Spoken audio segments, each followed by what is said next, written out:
The genesis of biomass co-firing in Poland was a little different than the situation which we have now in India. Actually, it all started in Poland on the 1st of May 2004 when we joined the European Union. Poland became the member of EU at this date.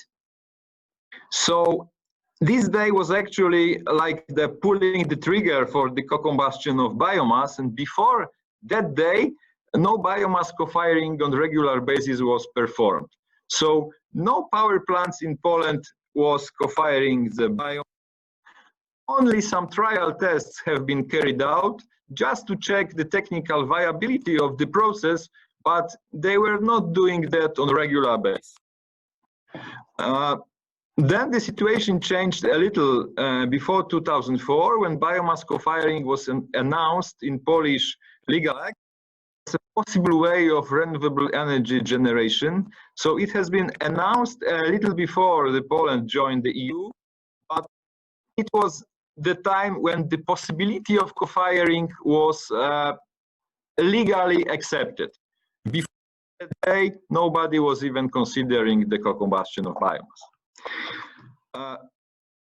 Only some pulp and paper CHP plants were utilizing wood waste and paper sludge, but the goal was not just to fire biomass and to get the green certificates, but just to utilize their process waste with the mass shares just like 3 or to 5 on the mass. So the shares were very small, and the goal was not to get the money or the money on biomass co-firing through the incentive system, but just to utilize their waste.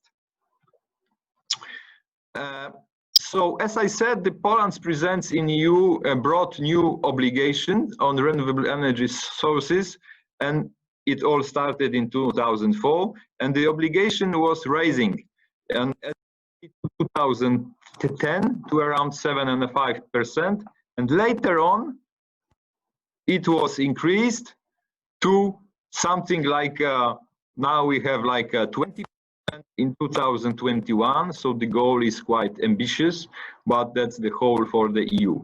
So we have the obligation now. It's not the matter of our free will. We have to provide 20% of electricity in total amount of electricity which is supplied to the final consumers in Poland.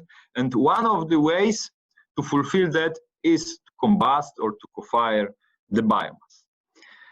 And just to show you some aside, but in my opinion, interesting element is to show the transition of Polish energy mix from that day of 2003 to the point which we are heading now for 2020.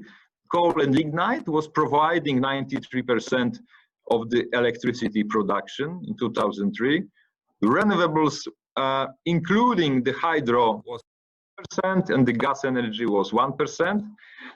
We had no biomass, as I mentioned, only hydro. But now in 2020, 68% on coal and lignite. So the production on fossil fuels decreased quite a lot, as you can see, and the renewables increased by 10 percentage points, but it's mostly due to PV, so the solar power and the wind and some biomass. And gas increased also as a clean source for the 6%. Just to give you an overview what has happening here and where is the biomass on the map of clean energy in Poland.